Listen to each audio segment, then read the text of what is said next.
How did those towers come down? Well, before we were told what to think by the experts, let's listen to what some eyewitnesses said. Actually, devices that were planted in the building. There was another explosion that took... Huge explosion that we all heard. An explosion. And another explosion. All that evidence of explosions was quickly ignored or dismissed. The next morning, the experts had already figured out how those towers fell. In just under an hour, a raging fire from burning aviation gasoline softened or perhaps melted the steel.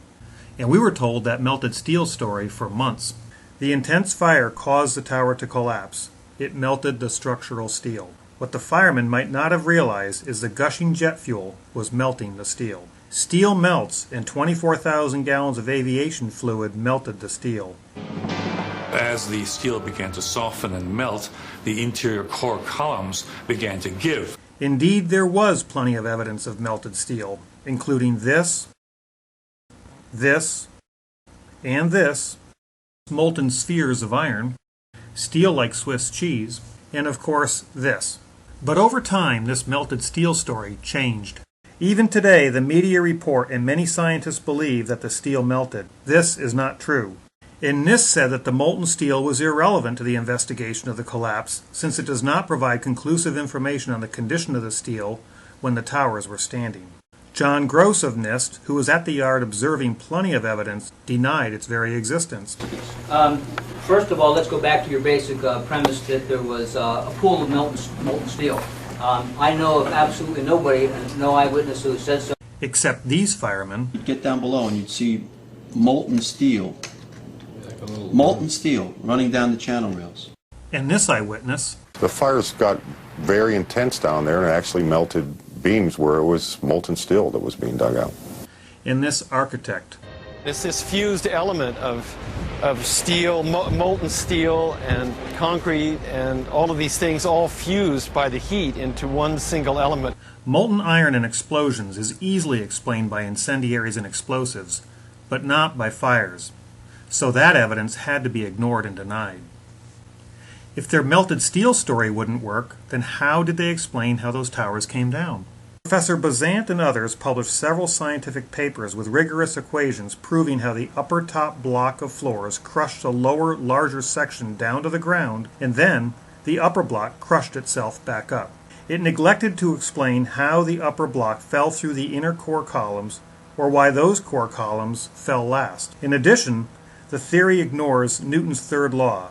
But other experts disagreed, and instead we were told that it was a pancake collapse, which contradicted the Bazant pile driver theory. Then you had this sequential failure that took place where it all pancaked one after the other. The result is what's called a progressive collapse, as each floor pancakes down onto the one below. But the pancake collapse also couldn't explain how the core columns fell. And despite all the animations, entire floors collapsing are not what we observed. But NIST said, NIST findings do not support the pancake theory of collapse, which was premised on a progressive failure on the floor systems in the WTC Towers. NIST also said their study does not actually include the structural behavior of the tower after conditions for collapse initiation were reached. We were unable to provide a full explanation of the total collapse. So here we are many years later with no official theory given for the total collapse of the Twin Towers. Since they can't explain the entire collapse, can they at least tell us how the collapse started?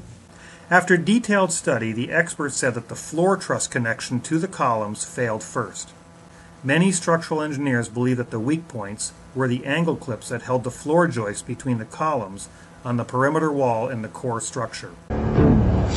At the Massachusetts Institute of Technology, Professor Eduardo Causel has been carrying out research into the disaster. This computer simulation done at MIT shows how heating the trusses would cause them to fail. What the simulation shows is that the most likely the weak point of the floor were the connections to the supports. FEMA and the American Society of Civil Engineers agreed, and PBS concurred. When the steel became weak, the trusses would have collapsed. All the experts agreed the truss connections failed first, except the NIST experts, who later concluded that the truss connections held firm and did not break away from the columns. Then the experts said that the perimeter columns definitely bowed outward. and without the trusses to keep them rigidly in place, the columns would have bent outward. And the FEMA study showed animations of this outward bowing in their study. There was no doubt that the columns bowed outward. That is, until the NIST experts said that the columns definitely bowed in. And then, just before the tower's fall, the experts told us that the columns broke outward. However, the NIST experts concluded that the columns broke inward. While the experts disagreed about how the tower started to fall, they assured us once the structure was weakened, total collapse would be inevitable. The NIST report does not actually involve the structural behavior of the tower after conditions for collapse initiation were reached and collapse became inevitable. But is collapse inevitable? It's not on this structure, and this structure, or this structure. Jonathan Barnett was surprised to find unique steel that had intergranular melting. It was a surprise to me because it was so eroded and deformed. The New York Times said it was perhaps the deepest mystery uncovered in the investigation. But later we were told that it really wasn't a mystery at all. I don't find it very mysterious at all. That if I have steel in this sort of a high temperature atmosphere that's rich in oxygen and sulfur, this would be the kind of result I would expect. But the question was not what would happen to steel if it was attacked by sulfur in a high temperature atmosphere. We know that. No clear explanation for the source of the sulfur has been identified. So the real question is, where did the sulfur come from? The government never answered that question. But others did. Dr. Greening said, "It is concluded that sulfur emission was relatively small compared to those involving diesel fuel and CaSO4 in gypsum wallboard." The BBC media experts agreed. The sulfur came from masses of gypsum wallboard that was pulverized and burnt in the fires. Except that no experiment with diesel fuel and wallboard can replicate this intergranular melting. And after this experiment was posted, Dr. Greening admitted, "I'm prepared to admit that my initial proposal of how the steel was sulfided during the 9/11 events needs to be modified. Certainly it looks like diesel fuel, gypsum, concrete, and aluminum alone are not going to do it." Yet even after this experiment and admission by Dr. Greening, the debunking experts still claim that this occurred because the sulfur released from burned drywall corroded in the steel as it stewed in the pile for weeks. What about Building 7 that looked exactly like a controlled demolition? NIST struggled with this for years, saying, "But truthfully, I really don't know. We've had trouble getting a handle on Building number 7. Eventually, we were told that it was the world's first office fire that caused an extraordinary event. Earlier, we were told by the experts at Popular Mechanics that the diesel tanks were the problem. Our current working hypothesis is that this pressurized line was supplying fuel to the fire for a long period of time."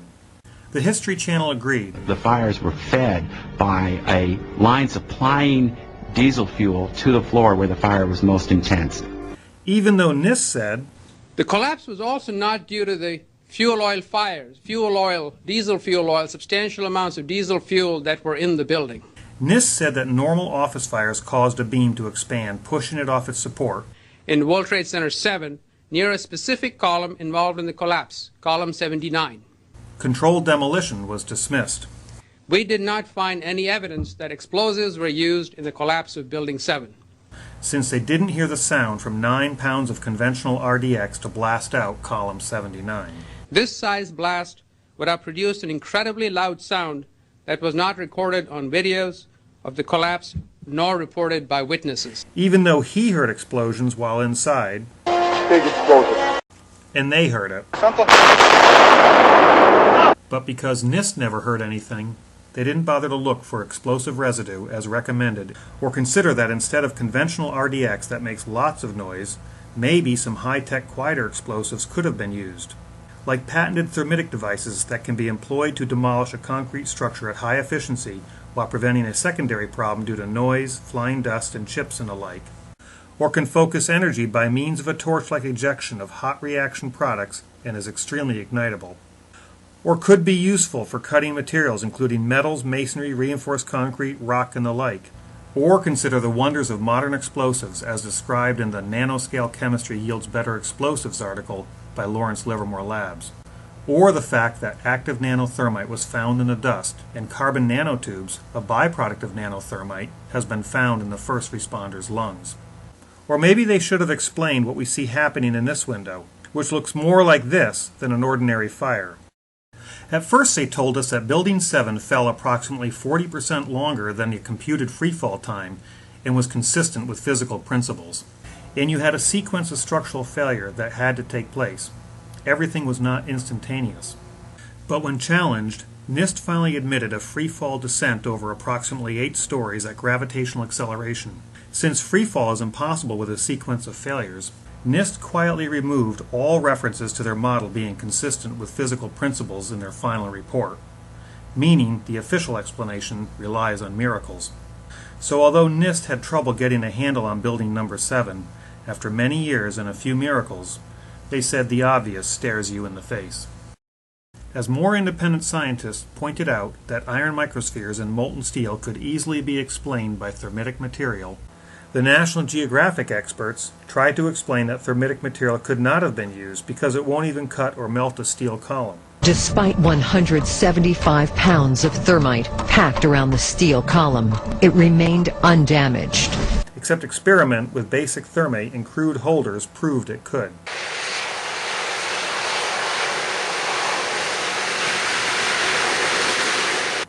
Like National Geographic, the BBC got a real expert, once again to prove to its viewers that thermite cannot melt steel beams. So I found them a real boffin, a thermite expert from the University of California. Just be prepared to put a safe distance between you and the reaction. Oh my God! Unfortunately for them, it's clear that 3 kilos of thermite has barely affected the steel beam at all. Unfortunately for the BBC,